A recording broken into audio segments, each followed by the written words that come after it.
हम कुछ देर में सब शुरुआत करेंगे।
के द्वारा आयोजित इस विशेष सत्र में इसका शीर्षक है emerging trends in public policy. आज हमारे गेस्ट और सत्र के स्पीकर के रूप में उपस्थित हैं श्री दीपांशु अग्रवाल जी। दीपांशु जी फाउंडर हैं इंडिया विस्टा के, जो एक पॉलिसी कंसल्टिंग फर्म है। उन्होंने विश्व के प्रसिद्ध हार्वर्ड कैनेडी स्कूल से पब्लिक पॉलिसी में शिक्षा प्राप्त की है। मैं संस्थान में एडवाइजर जर्जा साजी मैम से अनुरोध करूंगा कि वो मोमेंट को देकर दीपांशु जी का स्वागत करें।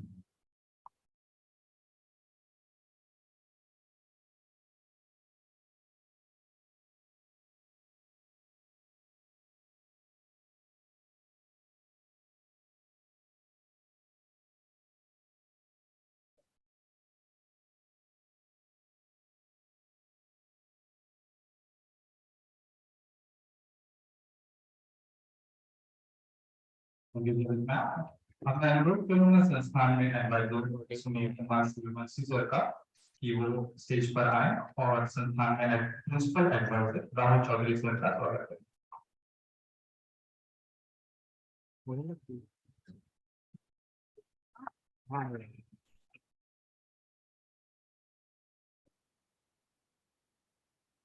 धन्यवाद सुनील सर। मैं बताना चाहूंगा कि दीपांशु जी ने दिल्ली विश्वविद्यालय के प्रसिद्ध Shri Ram college of commerce से ग्रेजुएशन किया है। उन्होंने ऑब्जर्वर रिसर्च फाउंडेशन और पॉलिटिकल एज जैसी प्रसिद्ध संस्थाओं में भी काम किया है। आज का सत्र खास है क्योंकि इसको हम हाइब्रिड मोड में कर रहे हैं, जहां ये सत्र हमारे संस्थान में हो रहा है। इसी के साथ हमारे 9000 जनसेवा मित्र पूरे राज्य में आपको लाइव करने वाले हैं। आज का सेशन शुरू करने से पहले मैं दीपांशु जी को हमारे संस्थान के बारे में बताना चाहूंगा। AIGGP मध्य प्रदेश शासन का एक गवर्नमेंट थिंक टैंक है, जिसका मुख्य उद्देश्य शासन को पॉलिसी मेकिंग सपोर्ट करना है और शासन की प्रमुख योजनाओं का इवैल्यूएशन एवं गवर्नेंस रिफॉर्म में मदद करना है। AIGGP मध्य प्रदेश शासन की फ्लैगशिप मुख्यमंत्री जन सेवा मित्र कार्यक्रम की भी एंकर इंस्टीट्यूशन है।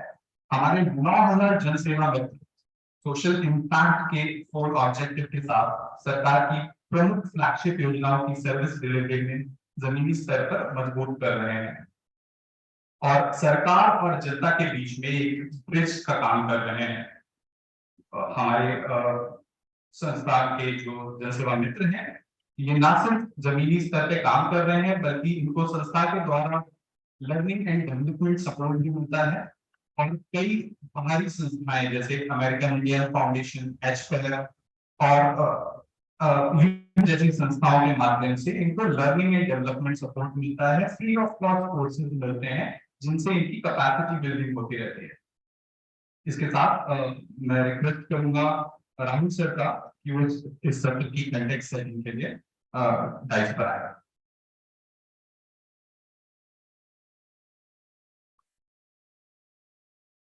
So welcome Dipanshu. So public policy is something which मैं हिंदी इंग्लिश दोनों में बोलता हूँ बोलूँगा। Public policy is something which is not a very commonly used word, wasn't a commonly used word as early as let's say a decade back. Kennedy School is something which has been talking about it. They have this program for last almost about 2 decades, 40 years plus. But this is something which is new, so-called, in the sense of its education in India. And within this context and within this frame of how public policy needs to be looked at, कैसे समाज में जो गतिविधियां हैं और गतिविधियों के साथ साथ जो पॉलिसीज और गवर्नमेंट एक्शन है, जो पब्लिक प्रोग्राम्स हैं, इन सबको एक साथ मिला के कैसे देखा जाए, इसकी जो सोच है वो पब्लिक पॉलिसी के प्रोग्राम में बहुत उभर कर आती है। आज के दौर में जब हर चीज पब्लिक सारी चीजें बहुत ही सुगमता से, बहुत ही फास्ट पेस से सब लोगों के बीच आ जाती हैं, सोशल मीडिया पे शायद हर वो चीज डिस्कस होती है जो कि रिलेवेंट हो या ना रिलेवेंट हो। इस एनवायरनमेंट में गवर्नमेंट पॉलिसीज, गवर्नमेंट प्रोग्राम्स और साथ साथ जो लार्जर कॉन्टेक्स्ट, इनको कैसे देखा जाए, ये एक बहुत बड़ा चैलेंज है। पब्लिक पॉलिसी में इस तरह के चैलेंजेस जिसमें एक तरफ पार्टिसिपेशन को इंक्रीज करने की बात होती है और दूसरी तरफ जो नॉइज है, जिसे डेटा के फॉर्म में नॉइज कहते हैं, उसको कैसे रिड्यूस किया जाए और कैसे उसको स्ट्रीमलाइन किया जाए, ये बहुत बड़ा चैलेंज है। हम आज इस सेशन में दीपांशु जी को सुनेंगे और हम इस बात को समझने की कोशिश करेंगे कि कैसे और किन तरीकों से इन डेटा सेट्स को, इन डेटा इंफॉर्मेशन फ्लोस को चैनलाइज करने में कैसे मदद की जा सकती है। इस तरीके से एक गवर्नमेंट मैकेनिज्म्स जो कि आज तक जो उनका सुनने का तरीका है वो कुछ एक खास तरीके से ही विकसित हुआ है, अब उनमें कैसे बदलाव होकर कैसे चीजों को ज्यादा समावेशी किया जा सकता है, इन पर हम लोग आज दीपांशु जी से सुनेंगे। और मुझे उम्मीद है कि हमारे जो जनसेवा मित्र हैं और साथ में जो सारे एडवाइजर्स एंड आरएस यहाँ पर मौजूद हैं, they will be benefited out of this policy. Thank you.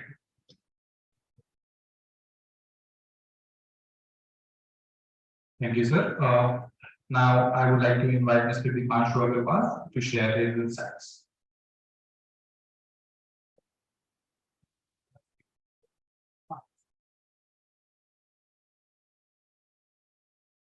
Good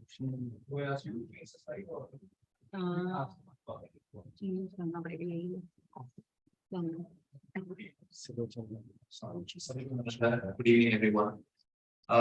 Truly my honor and privilege to be over here. मेरा सौभाग्य है कि मैं आप सबके बीच में हूँ। Public policy के बारे में जो सर ने अभी कहा कि that word represents a concept, जो concept पुराना है क्योंकि जब से public है, जब से सरकारी तंत्र है, तब से public policy है, लेकिन उसको public policy ही कहेंगे। ये कुछ दशकों में, कुछ सालों में, डिपेंडिंग ऑन कि आप दुनिया के किस हिस्से में है या आपके इंस्टीट्यूट में है या किस कॉलेज में है, वो टर्म डिफरेंट वेज पे पॉपुलर हुआ है। Public policy की जो definition है in the last few years, because of social media, because of the way citizens and government interact, has undergone multiple changes. तो हम public policy की exact definition पर आज ना जाके, because that will need another lecture, another special session of its own, because बहुत ही detailed, non-exhaustive topic है. We will try to focus on the mindset that ideally needs to be there. जब हम public policy बतौर government execute करें या बतौर researchers या bureaucrats उस पर स्टडी करें या उसको एग्जीक्यूट करें। ये जो फोटोग्राफ है स्लाइड 1 में, ये आउटलाइन है राष्ट्रपति भवन का। Of course all of us know कि Rashtrapati Bhavan is the official residence of the first citizen of the country which is head of the state, namely the president of the country. Ultimately, all public policy in India is executed and done in the name of president of the country. Hence, I thought this will be a good start to our presentation. Next. So we'll start off with a couple of anecdotes. हम दो कहानियों से जो वाकई में घटी थी, ये नॉन फिक्शन रियल इंसिडेंट्स हैं, जिनका डायरेक्ट ताल्लुकात पब्लिक पॉलिसी के साथ है, उसके साथ अपने लेक्चर की शुरुआत करेंगे। अभी आप जो पीपीटी के अंदर देख रहे हैं, it is an example of China under Mao from the 1960s. आप 1 मिनट खर्च करके एक बार इस पैराग्राफ को पढ़िए और उसके बाद हम वहां से अपने डिस्कशन को पब्लिक पॉलिसी के ऊपर स्टार्ट करेंगे। To make things easy, I can read it. So one day, let me read it actually from here. One day, Chairman Mao from China organized millions of people to kill all the sparrows in China on the ground that sparrows eat grain. Market food grains हैं, 60s का दौर है, cultural revolution is yet to happen. Ultimately, communist country है in terms of strong state control on economy. abundance नहीं है food grains की, लोगों के पास खाने के लिए चीजें नहीं जा रही हैं, इसलिए चेयरमैन माओ ने सोचा कि सभी स्पैरोज को, सभी चिड़ियाओं को मार देते हैं क्योंकि वो फूड ग्रेन्स हमारा खा जाती हैं। This happened in reality. This is not imaginary. This is not fiction. This happened in reality. Because sparrows eat grain. Suppose we are willing to ignore the ethical problems associated with killing sparrows. एक बार वो भूल जाइए कि वो ठीक है कि गलत है, ethical या moral point of view से, strictly utilitarian point of view से देखते हैं कि इसका impact क्या रहा। And suppose we are willing to agree that this is a good objective, as it would increase the amount of grain available to humans. Even then the intervention failed. ये जो idea था sparrows को मारकर food grain को बचाने का, ये वाकई में चाइना में उसके बावजूद fail हो गया। With these sparrows removed from the scene, the insect population surged and the insects ate the grain.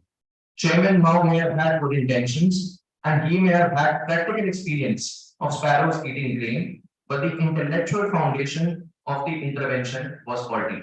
क्योंकि बहुत ही लिमिटेड शॉर्ट टर्म तरीके से पब्लिक पॉलिसी को देखा, सोचा कि फूड ग्रेन्स की कमी है, स्पैरोज को मार देते हैं, इंसानों के लिए फूड ग्रेन्स बढ़ जाएंगे, उससे खाने पीने की प्रॉब्लम जो है वो सॉल्व हो जाएगी। लेकिन अल्टीमेटली रियलिटी ये थी कि उसके बाद ग्रेन पहले के मुकाबले बहुत ज्यादा कम हो गया, क्योंकि उन्होंने अपने डिसीजन मेकिंग का सेकंड डेरिवेटिव इंपैक्ट जो था वो नहीं सोचा।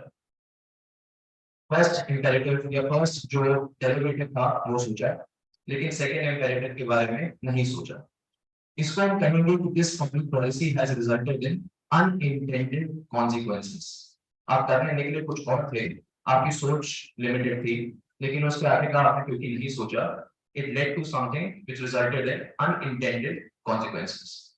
एक और एग्जांपल देखते हैं अगली स्लाइड पर।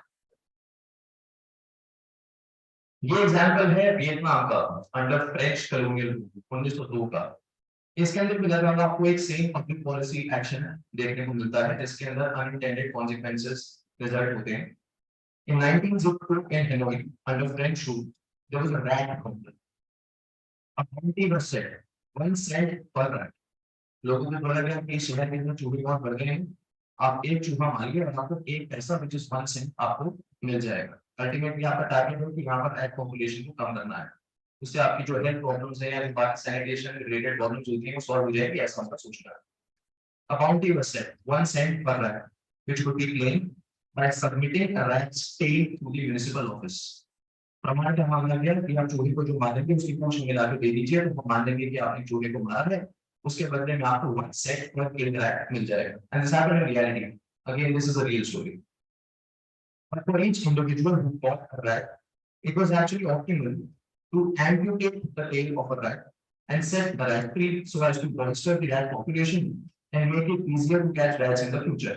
Ultimately, अगर मैं वो एक इंसान हूँ जिसको 1 सेंट चाहिए हर रैट को मारने का, मेरे इंटरेस्ट में नहीं है कि मैं पूरे रैट को मारूं। प्रूफ के तौर पे मुझे एक पूंछ सबमिट करनी है, वो मैं किसी जिंदा चूहे की अगर काट कर म्युनिसिपल ऑफिस में सबमिट कर दूंगा तो it's a win win situation. मेरे को मेरे पैसे मिल जाएंगे, म्युनिसिपल ऑफिस को प्रूफ मिल जाएगा, उनके खातों में चढ़ जाएगा कि इतने रैट्स मर गए जो कि असल में नहीं मरेंगे। और from my point of view, क्योंकि वो चूहे असल में मर नहीं रहे हैं, तो मेरे पास एक तरीके से अनलिमिटेड नंबर ऑफ रैट्स हैं जिनको मैं बार-बार उनकी चूहे उनकी पूंछ को काटकर गवर्नमेंट ऑफिस में सबमिट करके पैसे कमा सकता हूं।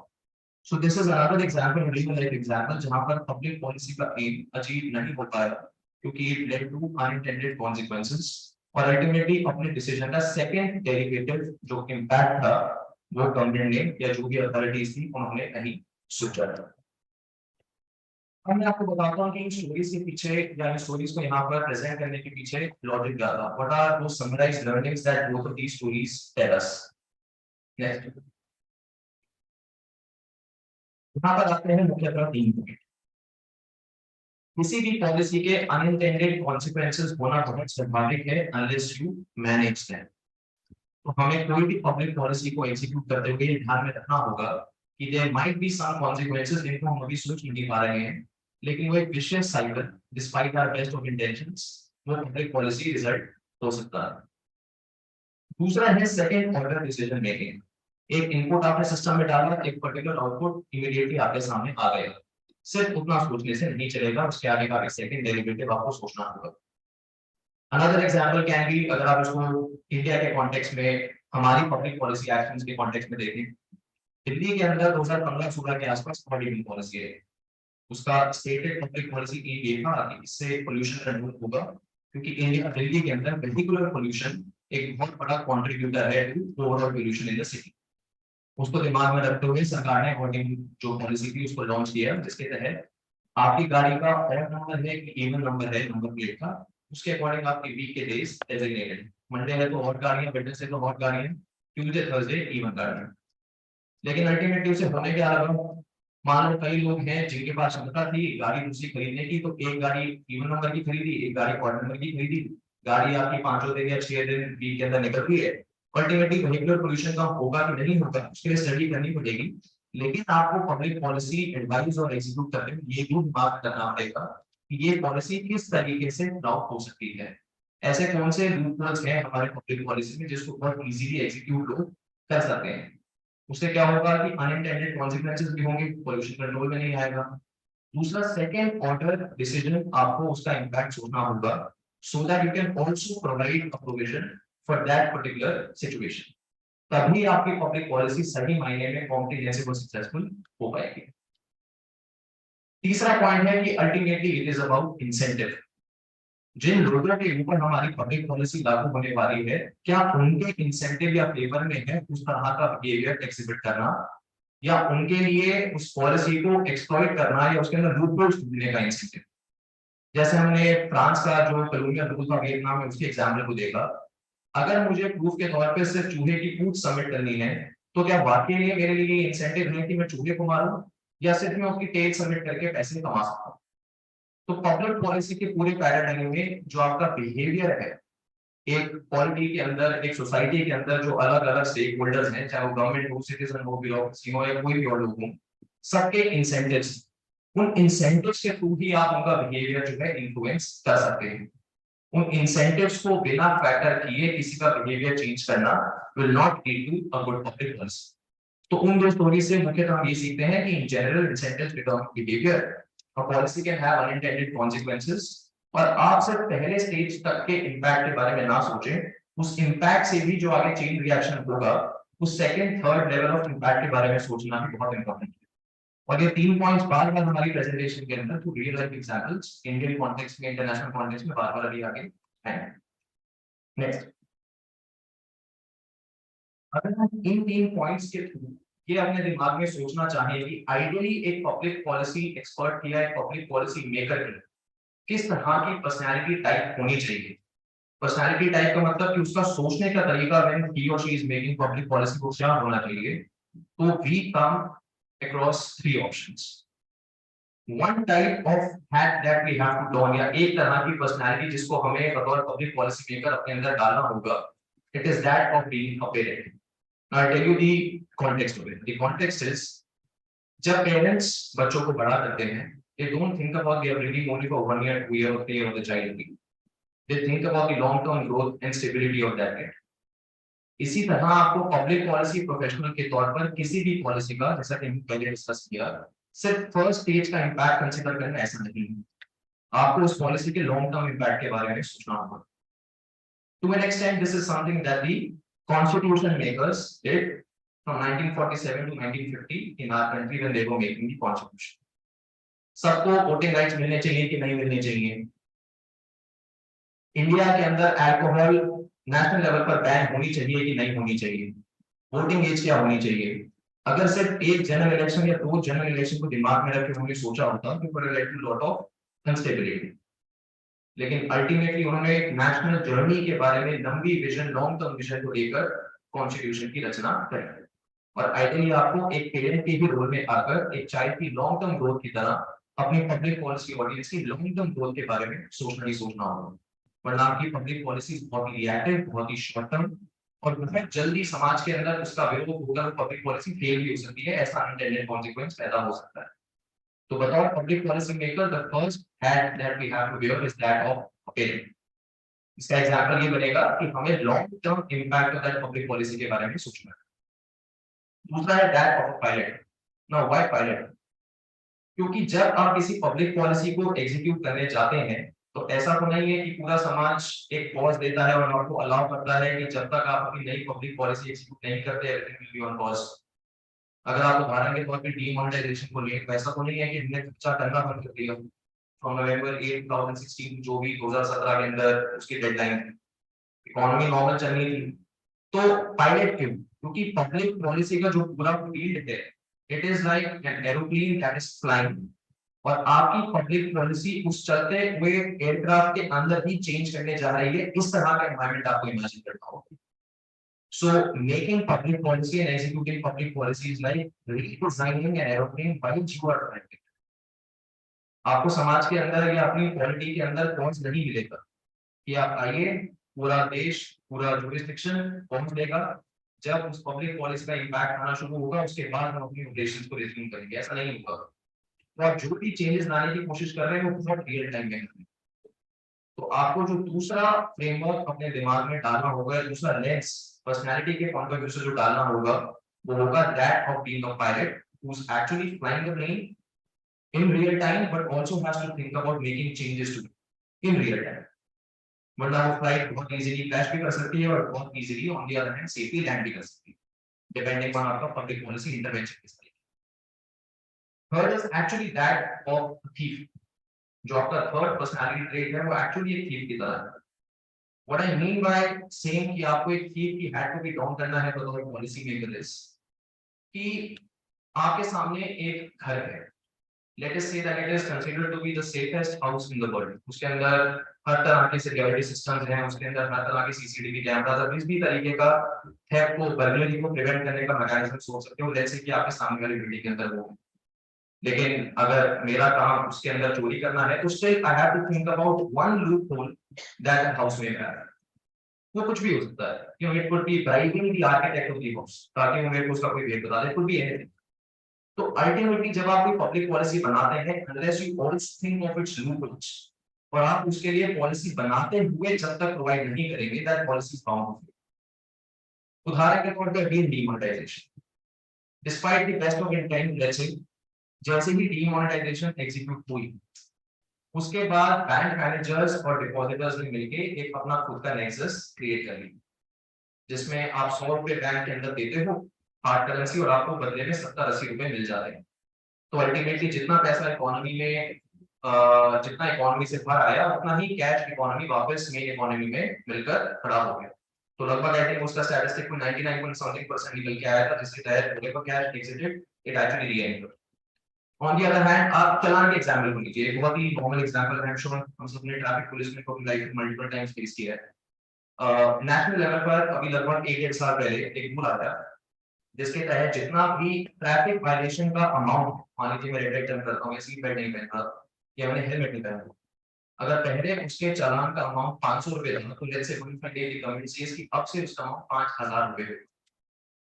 ये पॉलिसी एग्जीक्यूट होगी बट जब तक हमारे पास मैकेनिज्म नहीं है वाकई में ये चेक करने का कि कोई भी ट्रैफिक पुलिस का एम्प्लॉय, कोई भी ट्रैफिक पुलिस ऑफिशियल वाकई में कोई वायलेशन पे चालान काट रहा है कि नहीं, और दूसरा मैं उनके रिश्वत वाले मैकेनिज्म को कैसे हटाऊंगा, जब तक आप इन चीजों के बारे में नहीं सोचेंगे तब तक वो लूपहोल कोई ना कोई इजीली एक्सप्लॉइट करेगा नहीं करेगा, ऐसा होता भी है। तो सिचुएशन ऐसी हो गई है कि जितना ज्यादा ट्रैफिक वायलेशन का अमाउंट ऊपर जाता है उतना ज्यादा एक ट्रैफिक वायलेटर और पुलिसमैन के बीच में इंसेंटिव है हम अंडर द टेबल डील करें।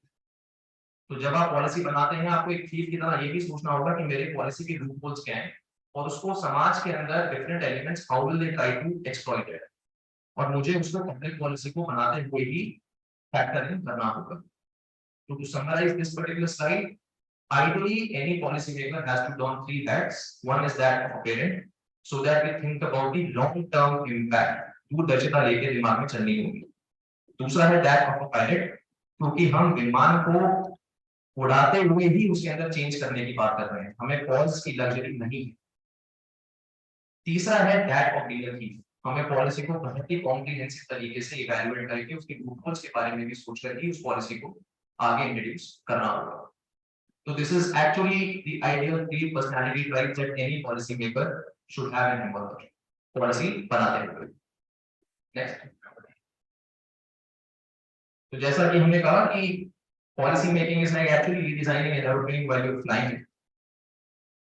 ये एक तरीके से इमेज है जो उस सिचुएशन को बाहर के नजरिए से as best as possible आपको दर्शाता है। Next slide. Second point is that ultimately whatever policy making is being done in different cultural contexts. हो सकता है कि जो चीज इंडिया के अंदर कल्चरली एक्सेप्टेबल हो वो चीज कल्चरली बाहर एक्सेप्टेबल ना हो सकता है, जैसे मैं आपको एक एग्जांपल देता हूँ अमेरिका का वर्सेस इंडिया का। यहाँ पर हम सबके बीच में बहुत कॉमन है, this is not about right and wrong, it is just कि एप्पल्स एंड ऑरेंजेस में दोनों चीजें बहुत अलग है। जितने भी 18 साल या 19 साल के बच्चे अमेरिका के अंदर हैं, लगभग most of them for them it is very normal कि वो 18 साल के बाद नेसेसरीली अपने पेरेंट्स का घर छोड़कर, अपने फैमिली के घर को छोड़कर अमेरिका के डिफरेंट पार्ट में ट्रैवल करते हैं, अपनी एजुकेशन को खुद फंड करते हैं, और वहां पर एज सच फैमिली का सिस्टम उतना टाइटली नेट या उतनी सेंस ऑफ कम्युनिटी स्ट्रॉन्ग नहीं है, क्योंकि लेट्स से अमेरिका के नेशनल लेवल पर जो कल्चरल कॉन्टेक्स्ट है वो बहुत ही इंडिविजुअलिस्टिक है, आप और आपकी नीड्स और रिक्वायरमेंट्स। लेकिन ऑन द अदर हैंड जब हम अपने देश की बात करते हैं या अपने समाज की बात करते हैं, यहाँ पर कल्चरल कॉन्टेक्स्ट बहुत डिफरेंट है। यहाँ पर ultimately the way of organizing society is through the institution of families and not individuals. हमारी जो आइडेंटिटी है उसके अंदर family plays a big role. तो किसी भी तरह की पब्लिक पॉलिसी आप जिस ज्यूरिसडिक्शन के लिए बना रहे हैं, उस ज्यूरिसडिक्शन का जो प्राइमरी कल्चरल एस्पेक्ट है आपको उसको भी फैक्टर इन करना होगा। इसीलिए अगर आप बात करें शराबबंदी की या अल्कोहल बैन, प्रोबेबली कल्चरली वो गुजरात के अंदर ज्यादा एक्सेप्टेबल है, लेकिन ऑन द अदर हैंड अगर आप उसको असम या त्रिपुरा में इंप्लीमेंट करने जाएंगे तो क्या पता उस पॉलिसी का बहुत इमीडिएट बैकलैश आ जाए, क्योंकि स्टेट लेवल पर, सब रीजनल लेवल पर इन दोनों रीजन्स का कल्चर डिफरेंट है। तो आप जिस भी ज्यूरिसडिक्शन के अंदर कोई भी पब्लिक पॉलिसी का एक्शन लेके जा रहे हैं, उसको इंट्रोड्यूस कर रहे हैं, वहां का कल्चरल एस्पेक्ट को समझना बहुत इंपॉर्टेंट है।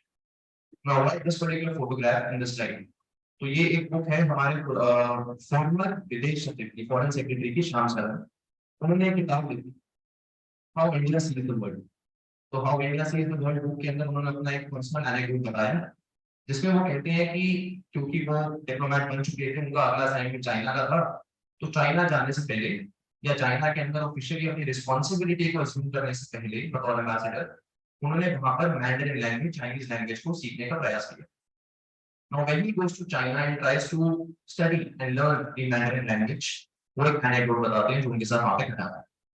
वो कहते हैं मुझे पूरी चाइनीज लैंग्वेज समझ में आ गई, बोलनी आ गई, लिखनी आ गई, समझनी आ गई, तो एक तरीके से मेरे को अपने काम को करने के लिए जितनी भी मैंडरिन चाइनीज लैंग्वेज सीखी थी मैंने सीख ली, except to very simple words. वो कहते हैं कि बार बार मैं इन वर्ड्स के अंदर कंफ्यूज हो रहा था, जबकि मैं पूरी बची हुई लैंग्वेज सीख चुका था। वो कौन से दो वर्ड्स थे? एक वर्ड था फॉर डे आफ्टर टुमारो, या एक वर्ड था फॉर डे बिफोर यस्टरडे, यानी एक डे जो आपके फ्यूचर में आएगा और एक दिन जो आपके पास में बीत चुका है, उनका जो चाइनीज ट्रांसलेशन है वो वर्ड वो बार बार जंबल कर रहे थे, आपस में मिक्स कर रहे थे। तो एक बार, दो बार, तीन बार, चार बार, पांच बार एक हुआ, अल्टीमेटली जो उनकी इंस्ट्रक्टर थी, जो चाइनीज लैंग्वेज सिखाने वाली टीचर थी, शी गॉट इरिटेटेड कि इतनी आसान सा ये कॉन्सेप्ट है, आपने पूरी लैंग्वेज सीख ली है, इतने मुश्किल मुश्किल वर्ड सीखे हैं, आप कल और बीते में कल के बारे में डिफरेंस नहीं आपस में मैच कर पा रहे हैं ठीक से। तो then he actually tells you something extremely important. He says कि हमारे यहाँ पर जब हम हिंदी, इंग्लिश या कोई भी अपनी लोकल लैंग्वेज को बोलते हैं, चाहे वो इंडियन मदर टंग हो या फिर विदेशी मदर टंग हो, तो हम कैसे इमेजिन करते हैं टाइम, कि टाइम एक स्ट्रेट लाइन है, जो बीत गया वो हमारे पीछे है, जो आने वाला समय है वो हमारे आगे है। चाइना के अंदर उन वर्ड्स का जो मतलब था चाइनीज लैंग्वेज में इसका ठीक उल्टा था, तो hence the confusion. Then he goes to the teacher and says कि आपके यहाँ तो कॉन्सेप्ट ही बिल्कुल उल्टा है, आपके यहाँ पास्ट को आगे देखते हैं और फ्यूचर को आपके पीछे देखते हैं, हमारे यहाँ पे ऐसा नहीं होता, इसलिए मेरी कंफ्यूजन हो रही है। तो which the teacher gets surprised. वो कहती है कि आपका कॉन्सेप्ट एक्चुअली उल्टा है, मैं आपको समझाती हूँ। एंड द टीचर सेज कि जो टाइम बीत गया वो तो आपको पता है कि बीत गया, तो whatever happened in the past you are aware, तो वो आपकी आंखों के आगे है। लेकिन जो टाइम फ्यूचर में है, जो आपने अभी तक देखा ही नहीं है, वो अभी अंधकार में है, नॉट सीन दैट टाइम, इसलिए वो आपके पीछे है। Hence in Chinese the way they view the past and the future is opposite compared to us. Now the moment he actually picked up this cultural logic, he was able to complete his learning of Chinese language, and उसके बाद he had a successful tenure in China.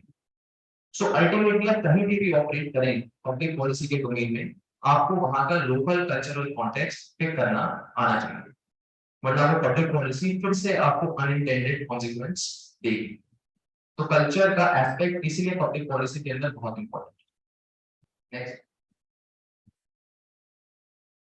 ये एक real satellite image है जो NASA ने जारी करी थी of north Korea and south Korea.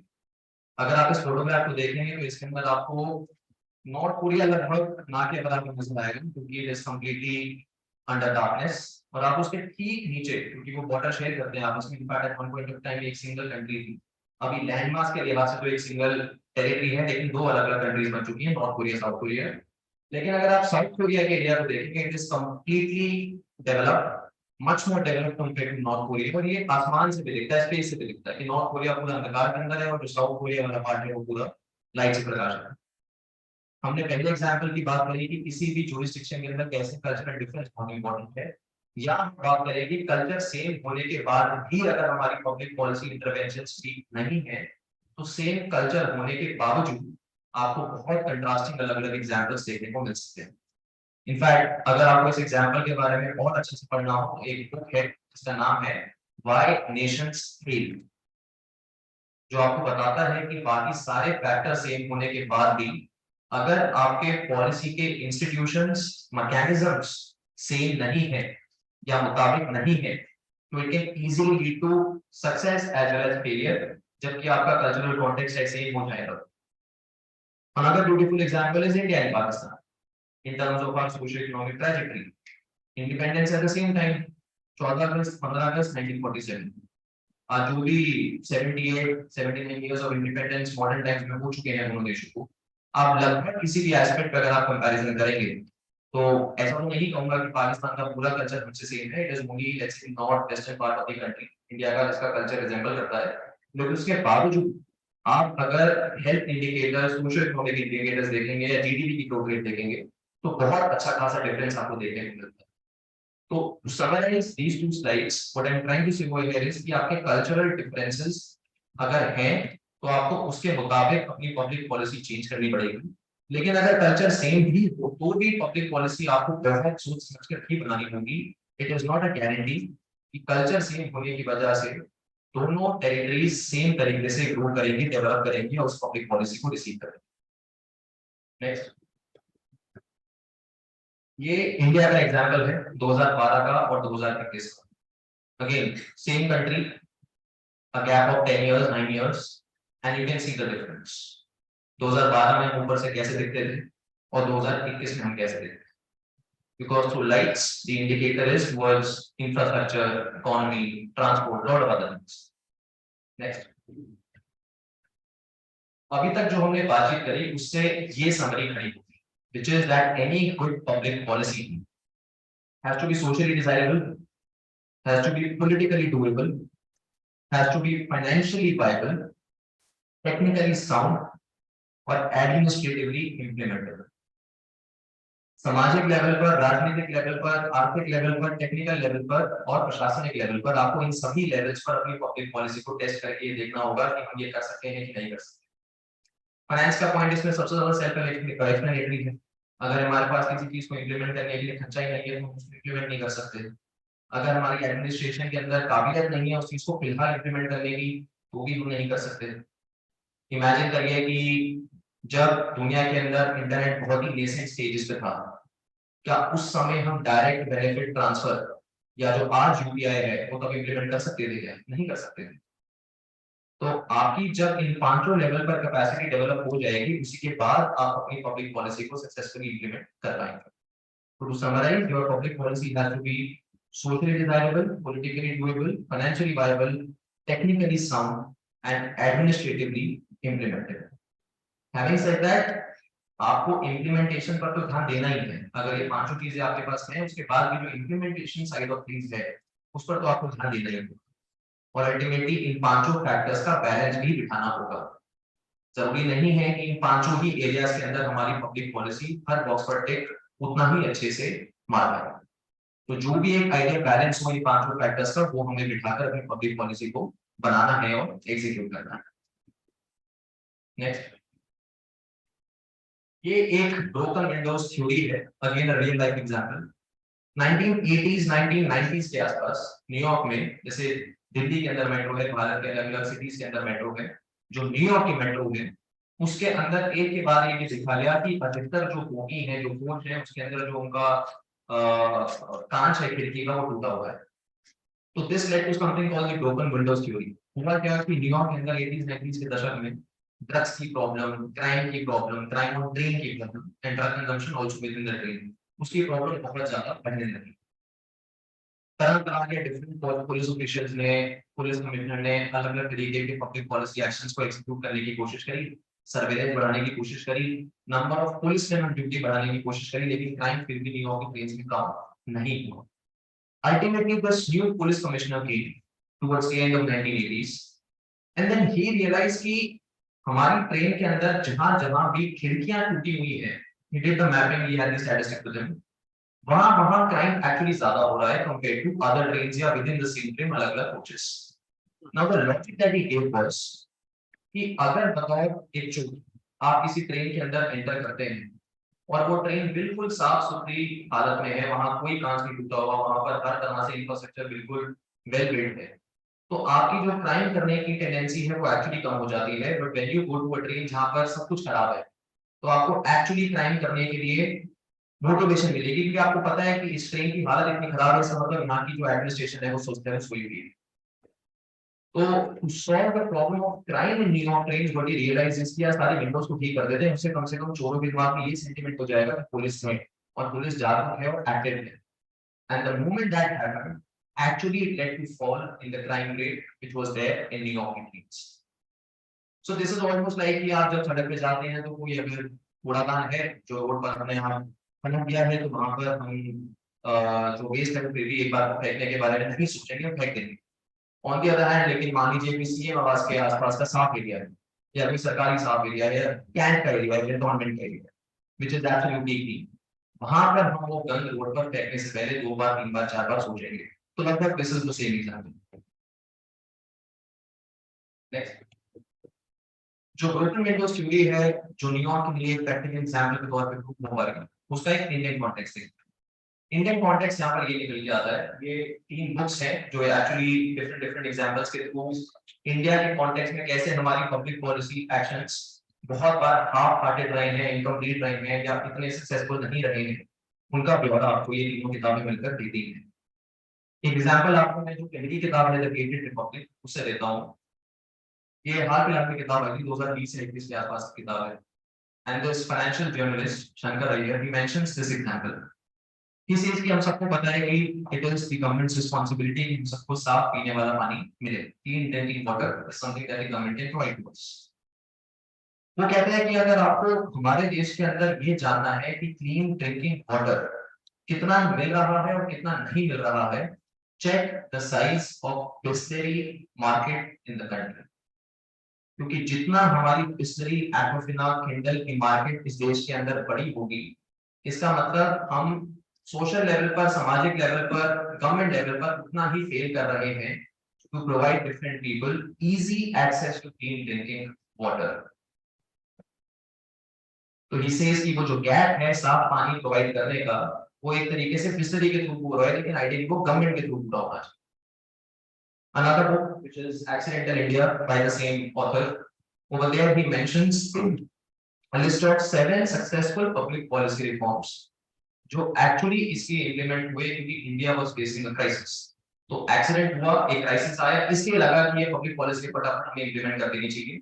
यानी बहुत ही फायर फाइटिंग वाला रिएक्टिव एटीट्यूड था कि आग लगी तो बुझानी ही है। लेकिन क्या उस क्राइसिस के आने से पहले हम कुछ कर सकते हैं?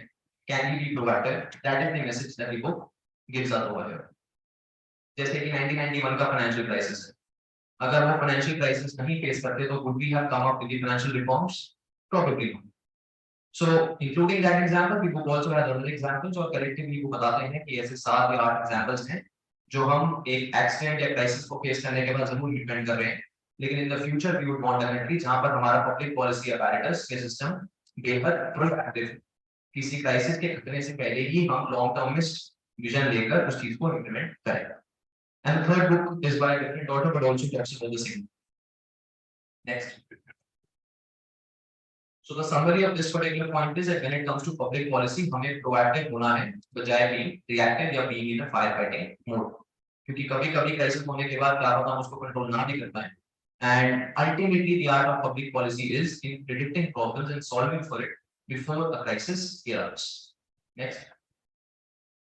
इसका एक example कि हम कैसे अपनी public policy का एक proactive example समझें is visible in these two policy actions। एक है 2020 या 21 की न्यूज जिसमें रोड मिनिस्ट्री के जो प्रोजेक्ट्स हैं उनके बारे में जो रोड ट्रांसपोर्ट मिनिस्टर है ही सेज कि पहले इंडिया के अंदर अगर किसी भी तरह का इंफ्रा प्रोजेक्ट हम लॉन्च करते थे, whether it is railway line को कंस्ट्रक्ट करना या फिर रोड्स या फ्लाईओवर्स या हाईवेज को कंस्ट्रक्ट करना, तो we wouldn't worry as much about land acquisition. हम सोचते थे कि ठीक है प्रोजेक्ट तो लॉन्च करो, उसके बाद देखते हैं कि वो किन गांव के थ्रू निकलता है, उसके अकॉर्डिंग हम लैंड एक्विजिशन का प्रोसेस स्टार्ट करेंगे। उससे होता क्या था, कभी लैंड एक्विजिशन हो रहा है कभी नहीं हो रहा है, हो गया ठीक है, नहीं हो रहा तो आपका रोड का प्रोजेक्ट नहीं हटा गया। But then someone in the ministry comes up with an idea and says कि रोड प्रोजेक्ट हम अनाउंस ही तब करेंगे पब्लिक में जब उस प्रोजेक्ट से जुड़ा हुआ लैंड उसका 90% टोटल लैंड हमारे पास ऑलरेडी आ चुका होगा। So we will be proactive about it. हमें पता है कि ये प्रोजेक्ट दिल्ली से बॉम्बे का है, उसके बीच में जितना भी लैंड हमें एक्वायर करना है for constructing a particular highway, उसका 90% जब हो जाएगा, the moment that happens we will announce the project।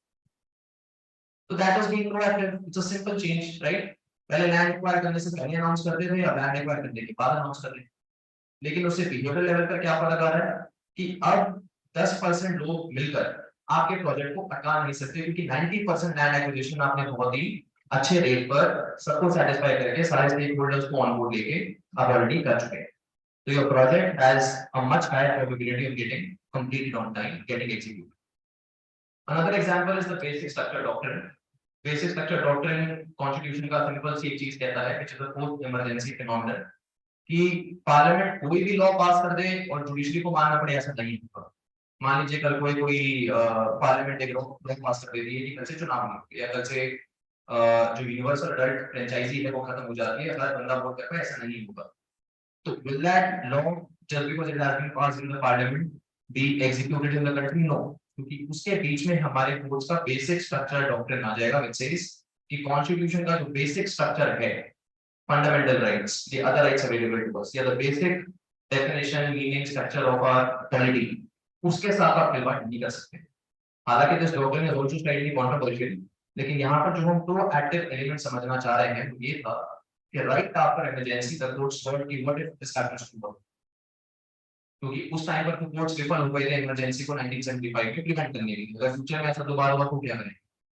For that let us come up with a basic structure doctrine कि कोई भी पॉलिटिकल एग्जीक्यूटिव इस बेसिक स्ट्रक्चर के साथ खिलवाड़ नहीं कर सकता, बाकी आप जो करेंगे उसको देखेंगे। तो these two are examples of proactive public policies जहां पर क्राइसिस लार्जली होने से पहले आपने उसको प्रेडिक्ट करके या आपने उसको एनालाइज करके आपने उसके लिए पब्लिक पॉलिसी इंटरवेंशन डिजाइन किया। नेक्स्ट,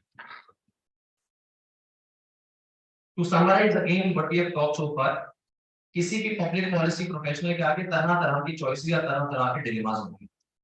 चॉइस ए या चॉइस बी, ये करने से क्या होगा वर्सेस ये करने से क्या होगा, should we choose option A या बी, या जो भी उसके डिफरेंट कॉस्ट बेनिफिट्स हैं। It's a very tough choice. वो शायद सुनने में या पढ़ने में आसान लगे, लेकिन जब हम एग्जीक्यूट करने जा रहे हैं where the impact of all the options is extremely huge, वहां पर वो डिलेमास बहुत ज्यादा एक्यूट हो जाते हैं, बहुत ज्यादा टफ हो जाते हैं। तो उसका एग्जाम्पल अगर हम देखें, what are the different tools policy बनाने के लिए। एक चॉइस है कि हम अपनी जुरिस्डिक्शन के अंदर जो कॉन्ट्रैक्ट है हमारे और सरकार के बीच में, by virtue of being citizens of the country, उसको राइट्स की डायरेक्शन में लेके जाएं कि ड्यूटीज की डायरेक्शन में लेके जाएं। इसका प्रैक्टिकल एग्जाम्पल, हमारे घर के अंदर, if I ask someone actually someone can answer, हमारा राइट्स बेस्ड फ्रेमवर्क होता है कि हमारी फैमिली के अंदर ड्यूटीज बेस्ड फ्रेमवर्क होता है। Can someone answer? Top of the mind for जो भी आपको सुन के लग रहा है, हमारे घर के अंदर क्या हम राइट्स पर ज्यादा फोकस करते हैं कि ड्यूटीज पर ज्यादा फोकस करते हैं? Duties. What is the logic of that? कि अगर घर के अंदर 4 मेंबर्स हैं, चारों अपनी अपनी ड्यूटीज को पूरा करेंगे तो ऑटोमेटिकली सबके राइट्स पूरे हो जाएंगे, because in your successful discharging of your duty my rights are getting accomplished, right? But challenge क्या है ड्यूटीज का? चैलेंज ये होता है कि ड्यूटीज को एनफोर्स करना मुश्किल है बजाय राइट्स के। For example, it is my fundamental right to privacy. Privacy is also a fundamental right now. अगर मेरी privacy का उल्लंघन कहीं भी होगा तो मेरे पास एक सीधा मैकेनिज्म है कि मैं सुप्रीम कोर्ट जाऊंगा, because supreme court in our structure can directly take up cases जहां पर fundamental right breach हो रहे हैं. I can complain and then see justice क्या कोर्स लेता है, right? तो मेरे पास एक enforce करने का option available है. But what about duties? Duties हम कैसे ensure करें कि समाज के अंदर हर व्यक्ति as a result of our public policy उसको डिस्चार्ज करेंगे। So the thing with duties is कि यस, कि समाज के अंदर अगर सभी अपनी ड्यूटीज को पूरा करेंगे, it will automatically lead to fulfilment of other people's rights, but duties को एनफोर्स करना मुश्किल है। So that is the problem. On the other hand, जो राइट्स का कौन है, the negative side of it is कि अगर समाज के अंदर हर व्यक्ति सिर्फ राइट्स पर फोकस करेगा तो ड्यूटी कौन फुलफिल करेगा? अगर हम सब मांगने की तरफ दिमाग लगाएंगे तो उस मांग को पूरी करने की तरफ दिमाग कौन लगाएगा?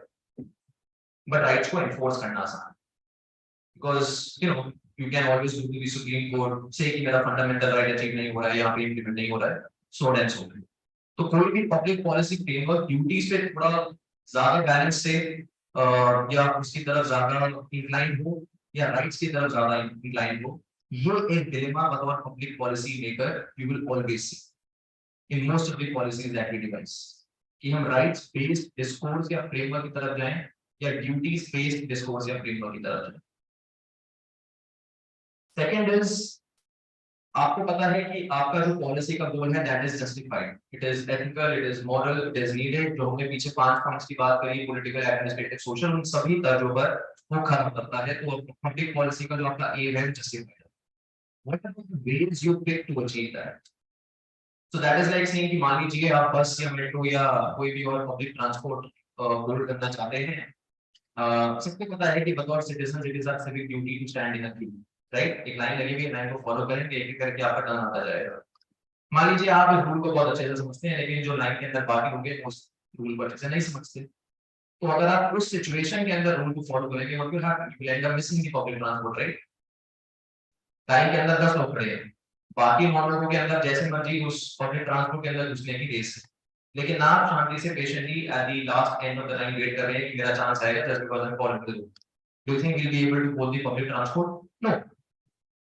तो प्रोबेबली वहां पर उस तरह की सिचुएशन में द समरी इज कि अगर उस सिचुएशन में सभी एलिमेंट्स अपने ड्यूटीज को फुलफिल करेंगे, अपने रोल को समझेंगे, रूल्स को फॉलो करेंगे, तभी हम भी रूल फॉलो करें और हमारा एम चीज हो ऐसा हो। But there are situations वहां पर सभी को रूल फॉलो करना पड़ेगा तो matter of law. So it is possible कि sometimes the means might justify the ends, but in some situations the ends might justify the means. कुछ जगह पर probably आपको कॉन्स्टिट्यूशन को स्पिरिट में लेके जाना होगा बजाय लेटर के, और आपको अपना गोल अचीव करना होगा। In other cases it can be the opposite also. तो आप बाय द बुक जाएं कि आप बाय द स्पिरिट जाएं, ये भी एक दूसरा डिलेमा पब्लिक पॉलिसी मेकर के तौर पे आप फेस कर सकते हैं। The third choice is entropy versus evolution. In very simple terms, what that would mean is science के अंदर एक रूल है एंट्रोपी का, जिसके अंदर आप कहते हैं कि एज एन एग्जांपल अगर कोई बर्फ का टुकड़ा लेट्स से रूम टेंपरेचर पर रखा हुआ है तो आप कुछ नहीं कर रहे हैं उसको, धीरे धीरे धीरे धीरे उसकी सारी थर्मल एनर्जी डिसिपेट हो जाएगी and it will turn into liquid water. तो कोई भी चीज अगर आप स्टेटस क्वो के अंदर छोड़ देंगे as per the law of entropy उसकी एनर्जी धीरे धीरे डिसिपेट हो जाएगी और वो चीज पूरी डिसइंटीग्रेट हो जाएगी, राइट। कोई भी पुराना घर मान लीजिए 2 साल बाद अपने रूम को आप खोले तो वो काफी हद तक डिसइंटीग्रेटेड होगा कंपेयर टू रूम जहां पर आप रोज जाकर उसकी साफ सफाई करते हैं, यू अटेंड टू इट। तो एंट्रोपी कहता है कि with time basically a thing is getting disintegrated. लेकिन एवोल्यूशन की थ्योरी क्या कहती है कि with time we are becoming tougher, with time we are gathering energy, with time we are improving. तो जब आप इस साइंस के दो रूल्स को पब्लिक पॉलिसी के कॉन्टेक्स्ट में लेके आते हैं तो you see that sometimes status quo is good, sometimes status quo is not. तो ये मुख्यतः 3 आपके सामने पॉलिसी मेकर के तौर पे डिलेमास रहेंगे, जिसके अंदर आप राइट्स बेस्ड फ्रेमवर्क या डिस्कोर्स पर जाएं कि ड्यूटीज बेस्ड फ्रेमवर्क पे उसका बैलेंस आप कैसे बिठाएं।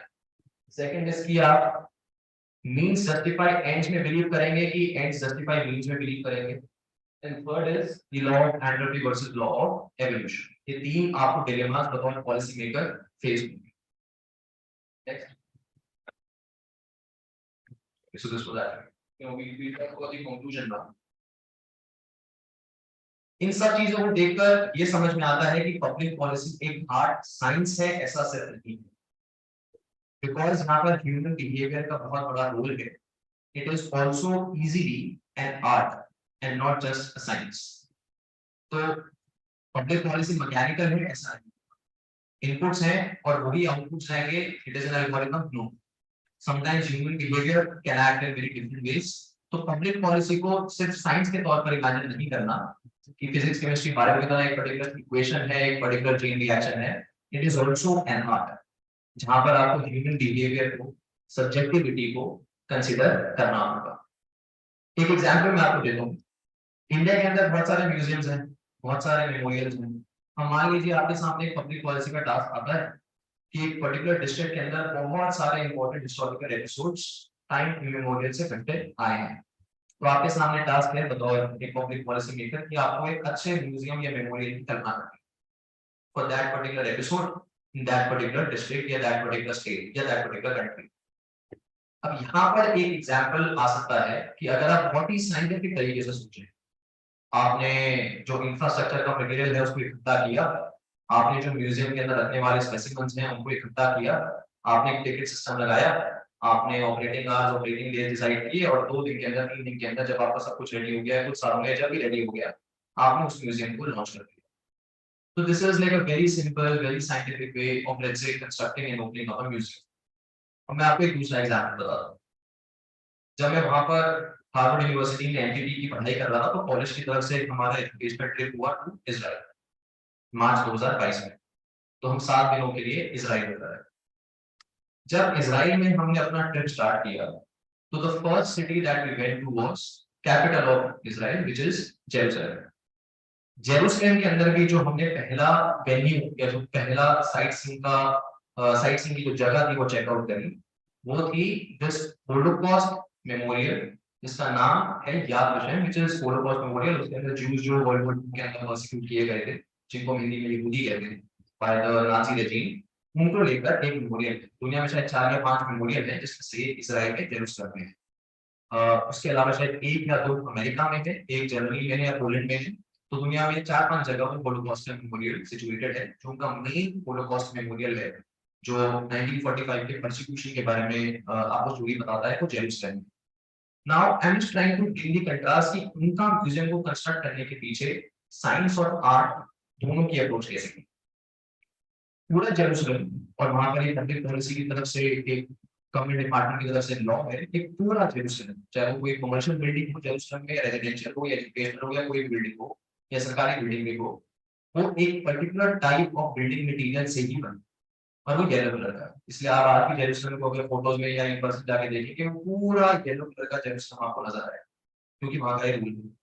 The only building in the entire city जिसको वो एक्सेप्शन है या छूट है कि वो येलो सैंडस्टोन ऑफ जेरूसलम से नहीं बनेगा, वो है ये जेरूसलम के बीच बिल्कुल जो म्यूजियम है होलोकॉस्ट का, सिर्फ इस म्यूजियम को परमिशन मिली थी कंक्रीट से बनने की।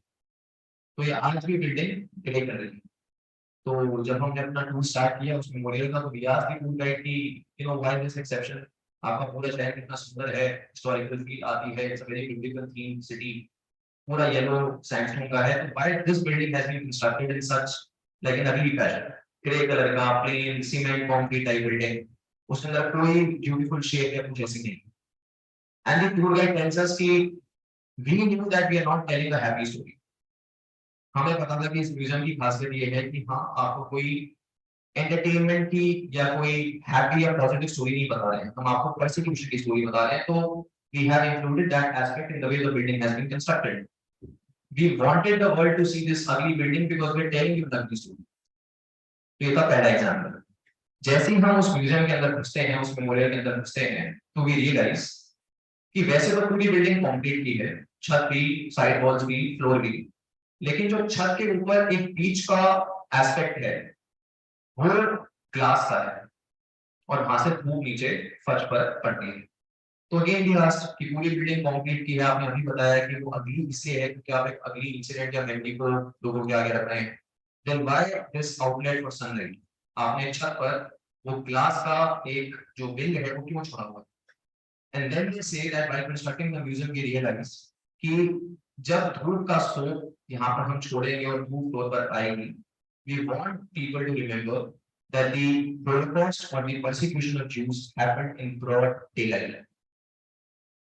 तो म्यूजियम के अंदर कोई भी विजिटर आएगा, सबसे पहले उसको ये पता चलेगा कि अगली मेमोरी है, यहाँ integration of story with the construction आपको देखने को मिलता है।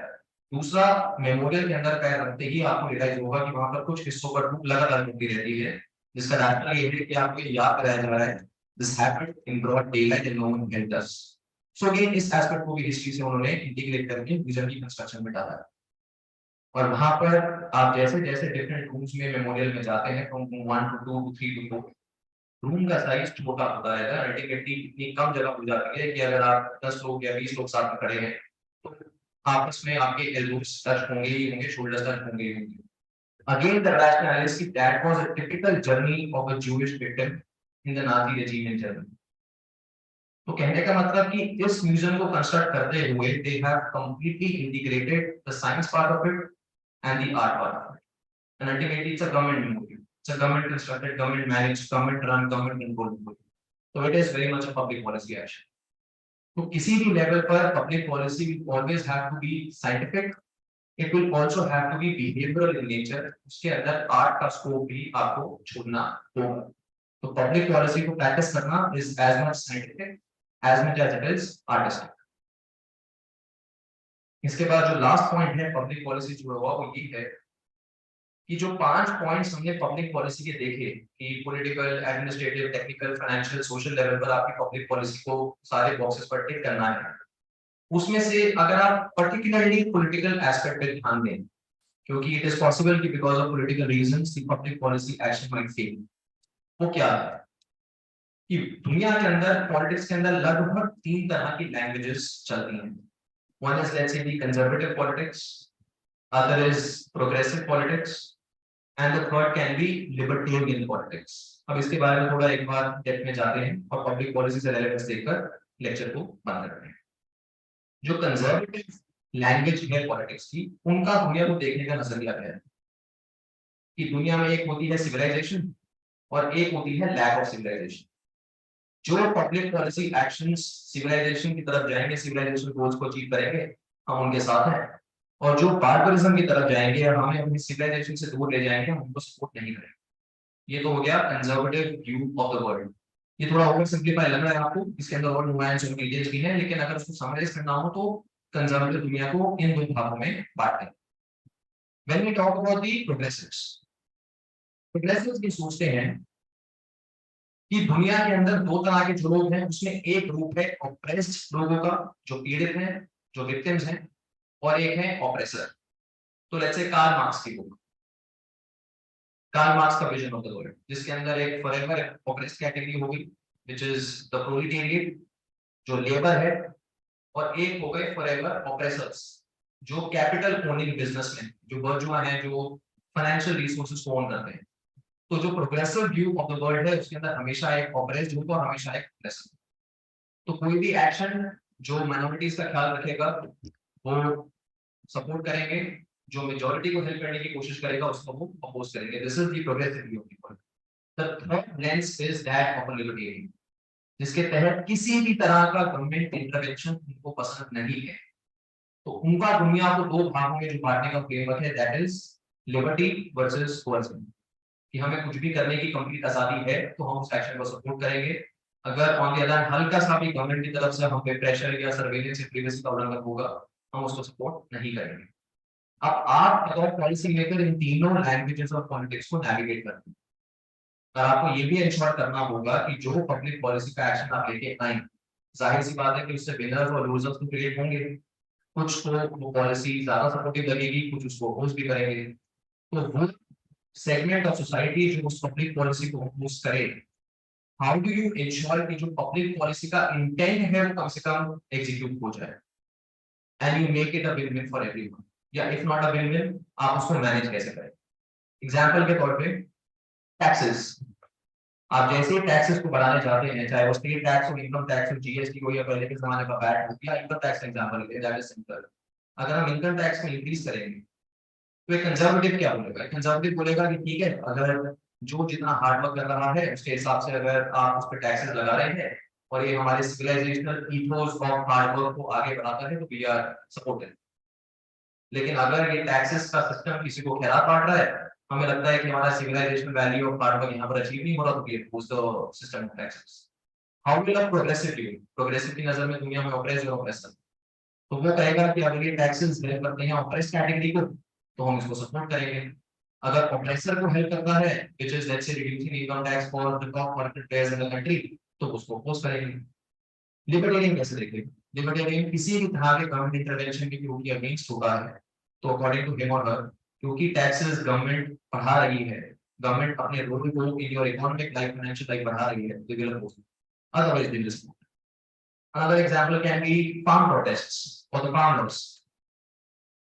MSP oppressed section को हेल्प करती है, इसीलिए उसको लीगल राइट बनाना है, versus the other side, which is a libertarian point of view, कि हमें एग्रीकल्चर को डीरेगुलेट कर उसको गवर्नमेंट के ढांचे से बाहर लेकर जाना है, hence we support it.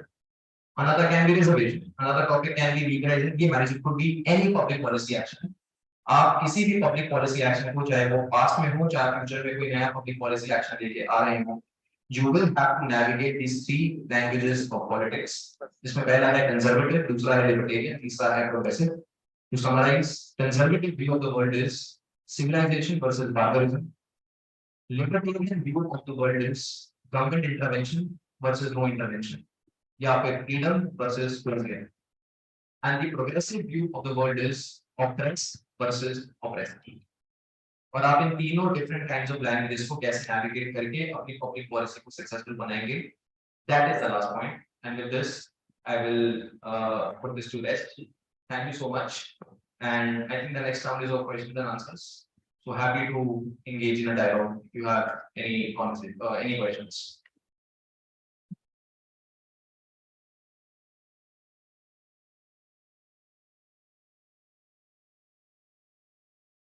Questions, comments, the floor is now open.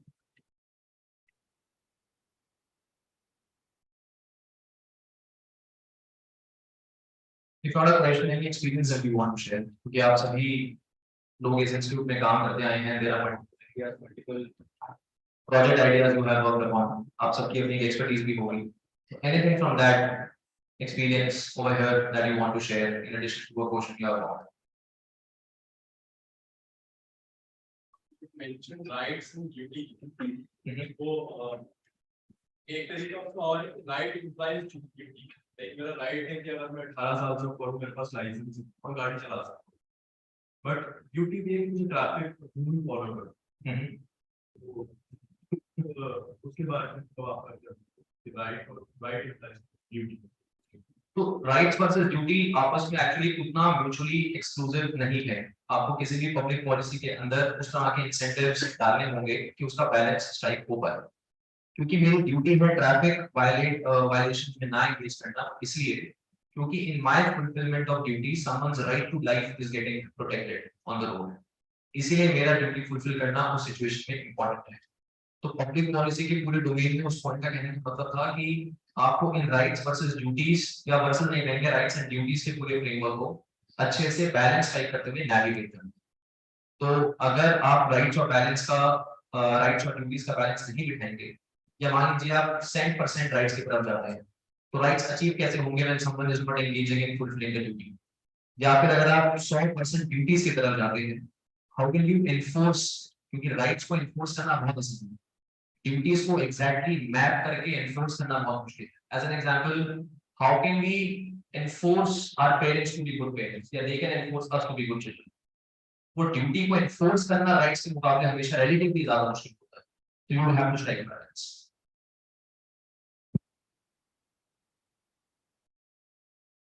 Yeah.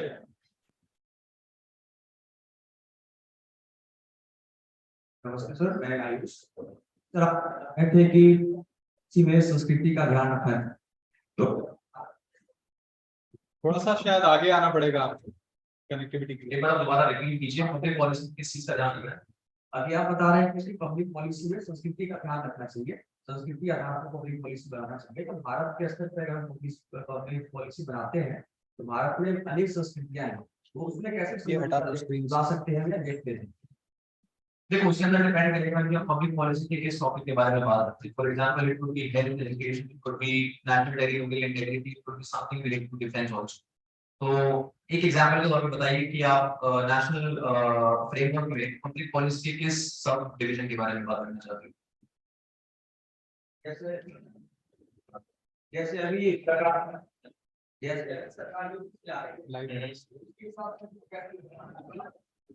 देखो, यूजीसी में until unless you actually come across a draft जहां पर real public policy text को आप पढ़ेंगे नहीं, तब तक you can't sort of evaluate any action, क्योंकि अभी तो वो एक talking point है, it is yet to take the form of an official public policy. लेकिन जो example फिलहाल लिटरेचर क्वालिटी आ चुका है, that is new education policy, right? Anything.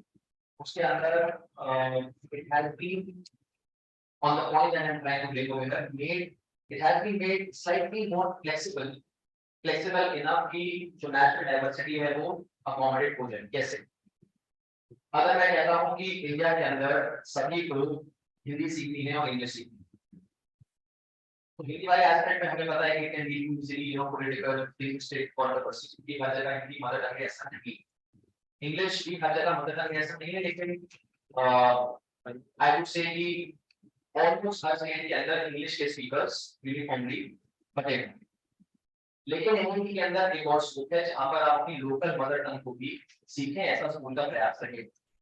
अगर उस मदर टंग वर्ड की जगह या लोकल वर्नाक्युलर डायलेक्ट की जगह आप एक स्पेसिफिक लैंग्वेज लिखते हैं, तो फिर आप डाइवर्सिटी पूरे देश के अकोमोडेट नहीं कर रहा है। लेकिन अगर आप उस टेक्स्ट को जेनेरिक बनाकर ये फ्लेक्सिबिलिटी इंडिविजुअल लेवल पर छोड़ दें कि आपको वो तीसरी लैंग्वेज जो आपकी मदर टंग है वो आप कौन सी डेजिग्नेट करें, तो ये पब्लिक पॉलिसी का एक्शन नेशनल लेवल पर आपकी डाइवर्सिटी ठीक से अकोमोडेट कर पाता है। तो आपको पब्लिक पॉलिसी बनाते हुए ये देखना होगा कि आपको कितना लेवल ऑफ स्पेसिफिसिटी चाहिए और कितना उसको आपको फ्लेक्सिबल छोड़ना। Sure.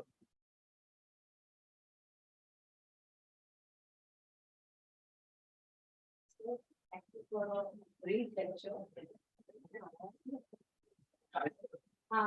Sir, मैं practical इस पे बता रही हूँ कि when you decide which practically government makes a policies or something, it is like overnight or maybe 1 week के अंदर कोई कुछ reasons में there is no proper research और background search। जैसे आप कह रहे हैं impact क्या होगा, उसके जो 5 sectors हैं, factors हैं, कुछ भी देखा नहीं जाता। Practically what is happening is that we जैसे निर्भया कांड हुआ, next day एक हेल्पलाइन नंबर जल्दी बनाओ, ये बनाओ, वो बनाओ, whether how it is going to be implemented, each study होता है, which is very practical in most of the state government or government of India. I don't think it is properly researched before announcing any policy, and the policy document itself is not properly written, because the drafting of the policy उसमें interpretation बहुत सारी है, तो उसको भी किसी तरीके से वैलिडेट नहीं किया जाता या जस्टिफाई नहीं किया जाता।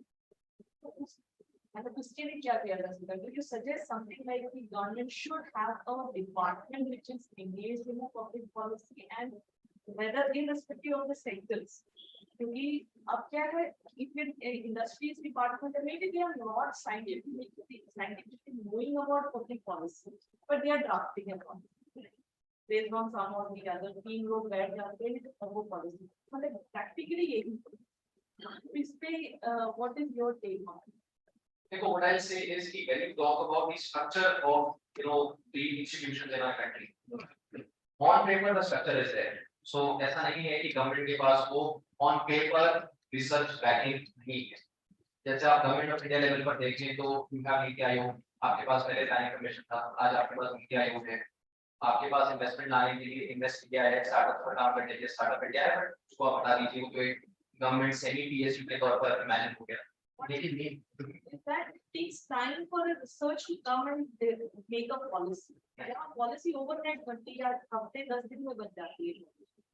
ऐसा नहीं है. आई वुड से कि जो विजिबल पार्ट है उसका, जो न्यूज़ पे देखते हैं, यस वो 7 दिन पहले स्टार्ट होकर एक पॉलिटिकल उबाल आता है, वो टॉपिक बहुत ज्यादा चर्चा में आता है. उसके बाद या तो एग्जीक्यूट हो जाती है पॉलिसी, वो हम टॉपिक भूल जाते हैं. लेकिन आपने बहुत क्लोजली गवर्नमेंट प्रोसेस को ऑब्जर्व किया होगा, तो आई वुड से कि वो पॉपुलर लेवल पर भले ही उसकी शेल्फ लाइफ 7 दिन 10 दिन की हो, लेकिन in terms of making it a well thought out policy process, sometimes and actually say most of the times a policy has some research background. वहां पर आपको डिपेंड करेगा कि आपका पॉलिटिकल एक्टर कितना एथिकल है, आपका पॉलिटिकल एक्टर कितना विजनरी है. But if you talk about let's say give an example of India, that is actually the appropriate example. वहां पर आई कैन एग्री कि जो पॉलिसी को बहुत ही शॉर्ट टर्मिस्ट एम से लाई गई थी, अल्टीमेटली हुआ क्या कि आपने laws related to female security and rape stringent बना दी थी. But problem was not कि आपके law उतने stringent नहीं है, problem was court के अंदर connection बोली गई नहीं. But court के अंदर connection आज भी कम है, पहले भी कम थी. Judges do not face the public pressure because judges are not responsible या directly accountable to us. Accountable है politicians. तो हमारा गुस्सा उनकी तरफ निकलता है, to which they respond in the parliament by making our laws stringent. But उस गुस्से का सही solution let's say lies in the judiciary when we talk about in general female security, rape या women issues. So that is actually the right example कि आपने बहुत ही short term इस level पर without any research and policy डाली और उसके आपने consequences का impact नहीं पड़ा. But you talk about so many other policies. For example, GST के ऊपर ना जाने 98 से लेकर अभी तक कितने कमीशन बैठ चुके हैं, कितनी सुप्रीम कोर्ट अपॉइंटेड बॉडीज बैठ चुकी हैं, कितने पॉलिसी नोट सर्कुलेट हो चुके हैं. नेशनल इंटेलिजेंस का इंटेलेक्चुअल क्लास में नहीं बाहर, इवन अमेरिका के अंदर इसका एक बहुत अच्छा लिटरेचर एग्जिस्ट करता है, क्योंकि अमेरिका के अंदर अभी भी जीएसटी जैसा कॉन्सेप्ट नेशनल लेवल पर नहीं है. Every state over there has a different VAT and a different income tax also. तो लिटरेचर नहीं है या उसके लिए रिसर्च बैकिंग नहीं है, ऐसा नहीं कहूंगा. पॉपुलर लेवल पर पॉलिसी डिस्कशन के अंदर वो पॉइंट्स नहीं निकल के आते, ये I can agree. But there are some policies which come as a result of lack of research, but most of the policies including the budget, there is a proper long shelf life of research behind it. It is just that कि वो बहुत specialised होती है, इसलिए democratise नहीं होती. Popular level पर हम उसको स्टार्टिंग से लेकर एंड तक नहीं पढ़ता है. फॉर एग्जांपल किसी ने अभी वी टॉक अबाउट यूसीसी. अब यूसीसी के आप टॉपिक के ऊपर अगर बात करेंगे तो सॉल्व हो रही थी कॉन्स्टिट्यूएंट डिस्ट्रीब्यूट पेज. बट अगर आप पिछले 2 साल को देखें तो हाँ ये यूसीसी की डिबेट से 2 महीने पुरानी. तो आई थिंक डिपेंड करेगा कि आपका स्टार्टिंग पॉइंट कितना है और करंट टाइम से आप कैसे उसको कंपेयर करते हैं. लेकिन अगर आप बियॉन्ड न्यूज़ हेडलाइंस देखेंगे तो यू विल रियलाइज कि there will be some report on it, some justice commission on it, या प्लान ऐसी गवर्नमेंट ने उसको एग्जीक्यूट भले ही ना किया हो, लेकिन कोई ना कोई कॉन्सेप्ट वो जरूर आया.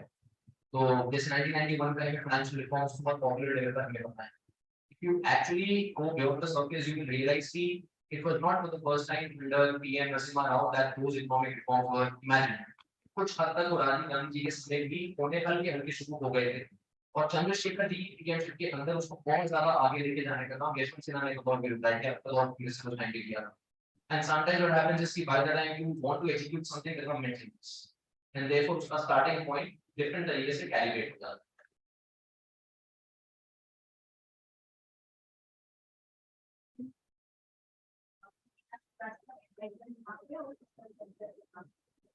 सर जैसे कि अभी स्टेट का फाइंडिंग आपसे शेयर करना चाहती हूँ. मध्य प्रदेश में प्राथमिक शिक्षा के क्षेत्र में लोकल लैंग्वेज का क्या प्रभाव है.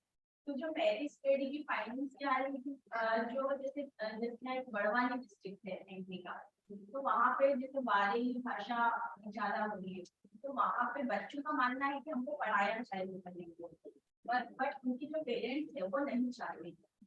तो उसमें हमको जैसे राज्य शिक्षा केंद्र को अपने कोई सजेशन देना, तो मतलब हम क्या बीच का कोई ऐसा रास्ता है कि पॉलिसी लेवल पर उनको क्या सजेशन दे सकते हैं, क्योंकि प्रभाव पड़ रहा है इधर की उनके पेरेंट्स का भी ये मानना चाहिए कि यदि हम लोग घर में भी वाले भाषा बोलते हैं तो हमारे बच्चे हिंदी का सीखेंगे, तो प्रभाव तो वो डालते हिंदी उनकी अच्छी नहीं होगी, लेकिन एनईपी बोल रहा है कि उनको मदर टंग में पढ़ाना चाहिए। तो सर ऐसा कुछ आप पॉइंट बता सकते हैं जो क्या स्टडी में मेंशन कर सकते हैं? देखिए मेरे को जो पॉइंट दिमाग में आता है वो जितना आपने बताया उसके बेसिस पे it directly takes to the point of incentives. अब अगर आप 90s के अंदर देखें जो हमारा पीएसयू सेक्टर था या पीएसयू में भी जो हमारा गवर्नमेंट बैंकिंग सेक्टर था, उसके अंदर जब फर्स्ट टाइम टाइपराइटर से हम कंप्यूटर की तरफ गए तो लगभग सभी सरकारी बैंक कर्मचारियों ने काफी अच्छा खासा प्रोटेस्ट किया था कि इससे हमारी नौकरियां खतरे में जाएंगी, क्या पता कि फ्यूचर में सब कंप्यूटर ही सारा काम कर रहे हैं, ह्यूमन टू इंटरवेंशन ही खत्म हो जाएगा, हमारी नौकरियां छीनी जा रही हैं। Until they were told and reassured कि आप हमारे कहने से एक बार कंप्यूटर की ट्रेनिंग लेकर अपने आप को टेक सेवी बनाकर घर से कंप्यूटर चलाना तो सीखिए, वी कैन गारंटी कि आपके आने वाले समय में इंसेंटिव्स होंगे कंप्यूटर सीखने के, आपको नुकसान नहीं होगा, आपका फायदा ही होगा। तो आई think the same logic at the broader level, I mean उसकी डिटेल्स आपको बेहतर पता है क्योंकि आप उस पॉलिसी पे काम कर रहे हो, but if you talk about या if you borrow the concept of incentives to this particular situation, जब तक हर वो बच्चा जो अपनी मदर टंग में कुछ करना चाहता है या सोचना चाहता है या लिखना चाहता है या उसको ऑफिशियली स्कूल के अंदर पढ़ना चाहता है, until and unless the child really has an incentive in studying it and applying that language and using it on a day-to-day basis outside his or her house, college, school या the institution जो immediate उनके आसपास है, तब तक वो incentive जब तक नहीं आएगा we cannot really ensure कि वो बच्चा जबरदस्ती को लैंग्वेज में, क्योंकि लैंग्वेज एसएसटी या साइंस की तरह फैक्ट्स मेमोराइज करने से तो नहीं आएगी, आपको उसके अंदर सोचना भी है एक्टिवली। चलो मदर टंग के अंदर तो हम एक्टिवली रोज सोचते भी हैं, इवन इफ यू राइट और रीड और स्पीक इन इंग्लिश कैन, लेकिन उसको उस मदर टंग में सोचने के बाद उस लैंग्वेज का मिल गया है, unless there is some local ecosystem around that particular language where you do, for example course के अंदर एक जमाने में अंग्रेजों के टाइम पे सिर्फ इंग्लिश थी या पर्शियन चलती है, इसलिए there are lot of Persian words जो आज हमारे लीगल सिस्टम के अंदर है, unless you ensure कि different high courts या district courts आपकी local language के अंदर अपनी official activities को carry out करेंगी, why will a lawyer or a student or a judge want to study that third and fourth language? तो जब तक आपके आसपास ecosystem नहीं है, I think this can take the form of a recommendation, लेकिन इसको enforce करना बहुत मुश्किल है, unless you know कि ये language सीखने के बाद मुझे immediate इसका फायदा मिलेगा। For example 6, 7, 8 में मेरे स्कूल में हमें संस्कृत पढ़ाई जाती है, तो we studied it because हमें पता था कि मैथ्स की तरह संस्कृत में भी 100 out of 100 आ सकते हैं, लेकिन 8 से निकलने के बाद 9 से लेकर अभी तक मैंने संस्कृत किसी भी इंस्टीट्यूशन में या कहीं से यूज करने की इंसेंटिव या नीड या रिक्वायरमेंट की नहीं है, तो easily became out of touch for that language. तो जब तक कोई लोकल इकोसिस्टम नहीं होगा, जब तक आप इस तरह का कोई पॉलिसी इंटरवेंशन नहीं डिजाइन करेंगे कि ये local language local police station के अंदर एडमिसिबल है, लोकल डिस्ट्रिक्ट कोर्ट का काम इस लैंग्वेज में भी उपलब्ध कराया जाएगा, या आप लोकल एडमिनिस्ट्रेशन को कोई भी चिट्ठी इस लैंग्वेज के अंदर लिख के दें और वो काम करें, ऐसा है अनिवार्य है, तो ही वो लैंग्वेज सीखने का कोई इंसेंटिव लॉजिक मुझे नजर आता है।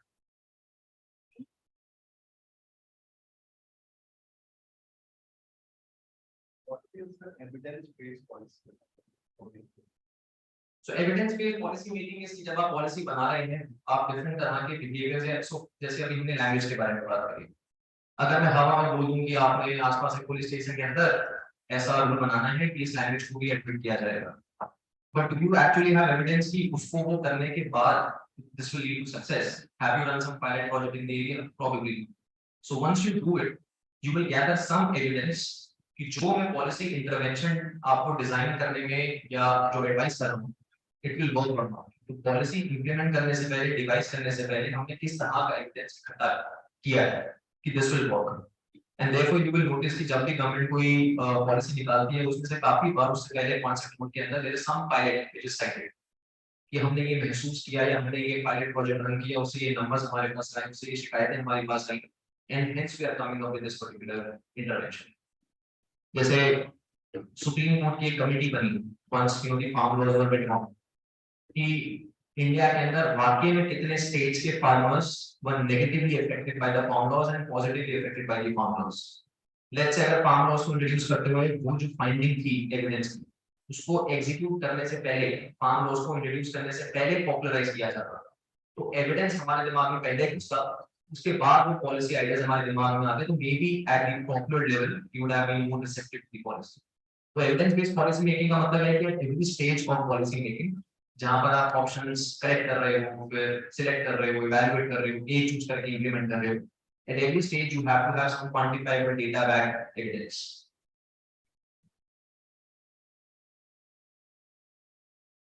एक ऑब्जर्वेशन एंड प्लस एक क्वेश्चन। सर भोपाल में स्वच्छता मिशन की पॉलिसी इक्वली स्टाफ भी है, बजट भी है, फंडिंग है, प्रोजेक्ट है, कंप्लायंस भी है, और डॉक्यूमेंट हर साल इंदौर फर्स्ट आता है। भोपाल कभी भी 10वें नंबर पे नीचे भी चले जाता है, कभी थर्ड पर भी आता है, ऐसा चलता रहता है। वहाँ पे बहुत सारे फैक्टर लगे रहते हैं कि एडमिनिस्ट्रेटिव ऑफिसर अच्छे हैं तो वो भोपाल को थर्ड सेकंड तक ले आती है, अदरवाइज कोई चला गया इम्प्लीमेंट करने वाला फिर वो 10वें नंबर पर आता है। इंदौर में वो ईयर एंड ईयर फर्स्ट आ रहा है। आपने जो कहा था कि कॉन्टेक्स्ट का भी रहता है कि एक ही तरह के नेचर की दो सिटी है तब भी उनमें कॉन्टेक्स्ट होता है। तो एक ऑब्जर्वेशन तो वो देखा कि इस तरह से होता है, अवेयरनेस वहाँ पर देखी इंदौर में, अवेयरनेस भोपाल में देखी लेकिन उस तरह की नहीं। फिर come to metro city Delhi and Calcutta and other, वो भी इंदौर को कॉम्पीट नहीं कर पाते, कहीं भी उसको पीछे नहीं छोड़ पाते। तो हमेशा फर्स्ट आता है और सारे फैक्टर्स उसमें काम करते हैं। क्या हम ऐसा कोई मैकेनिज्म डेवलप कर सकते हैं कि ये जो ग्लिच है, एक ही स्टेट में दो सिटी ऑलमोस्ट 250-200 किलोमीटर का फर्क है, बट उसके बाद भी वो सिटी उनके नेचर है, उनके बिहेवियर है, उनकी रिस्पॉन्स है और awareness of the people civic sense की बात करते हैं तो वो पीछे रह जाता है। कोई projection before making the policy, कोई मैकेनिज्म ऐसा हो सकता है? देखिए, किसी भी पॉलिसी को बनाते हुए you have to make sure that अगर आपके पास दुनिया के अंदर कोई best case study already available है तो आप उसको फॉलो करें। उसमें भी और एक बेटर फैक्टर ये होगा अगर वो case study same cultural context से लेकर आती है, बिकॉज़ आपको पता है कि this can almost be copied and pasted. और यहाँ तो आप इंदौर से भोपाल आ रहे हैं, तो coming from a non political capital to a political capital city. तो अगर एक नॉन पॉलिटिकल कैपिटल सिटी जो आज से 6-7 साल पहले सूरत चंडीगढ़ के आसपास भी लेट्स से थी इन टर्म्स ऑफ क्लीनलीनेस, और आज अगर वो लगातार कंसिस्टेंटली उसको अचीव कर पा रही है, तो the best starting point can be calling those very officials जिन लोगों ने for the first time Indore को सबसे क्लीन बनाकर वो रैंकिंग फर्स्ट टाइम हासिल करी, and actually calling them to Bhopal and learning कि हम किस तरह से इंदौर की बेस्ट केस स्टडीज को यहाँ पर इंप्लीमेंट कर सकते हैं। क्योंकि भोपाल इंदौर के अंदर कल्चरल कॉन्टेक्स्ट इतना डिफरेंट भी नहीं है कि हम उनको कॉपी पेस्ट नहीं कर पाएंगे।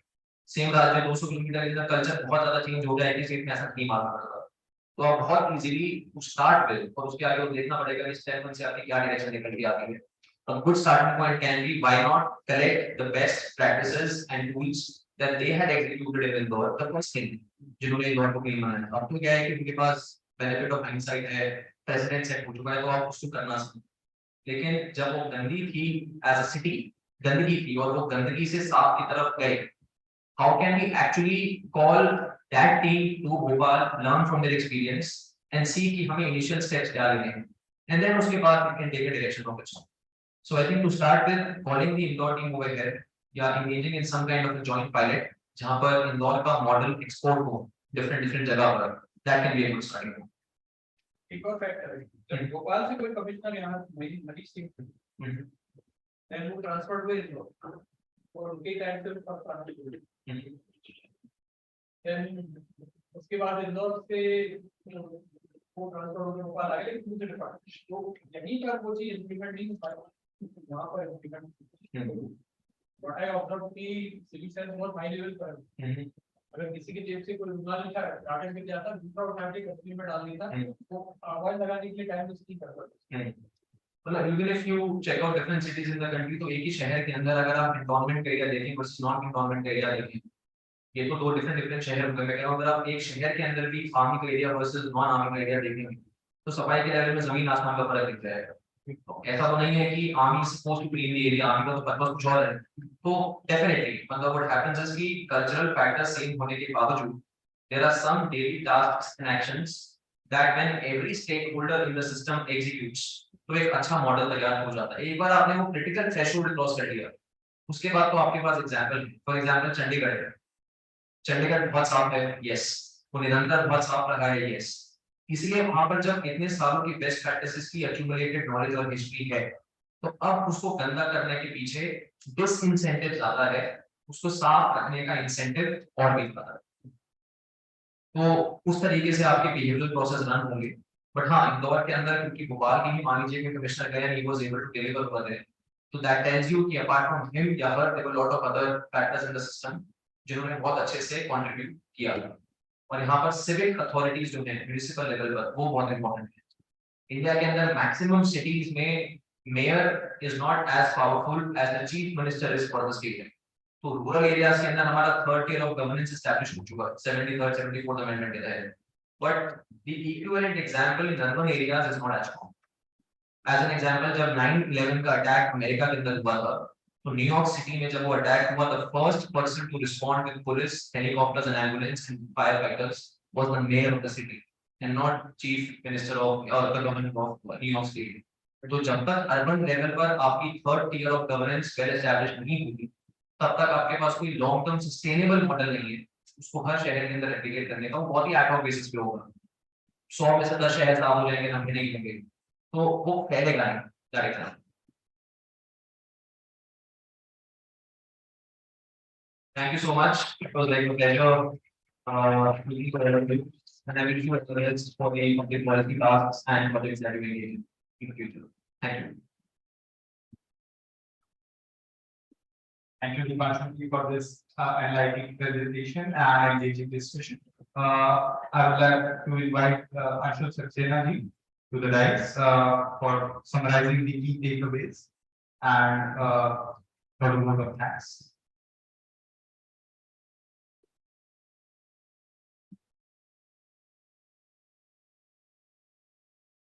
Thank you, Shubham ji, for inviting me for this closing remarks.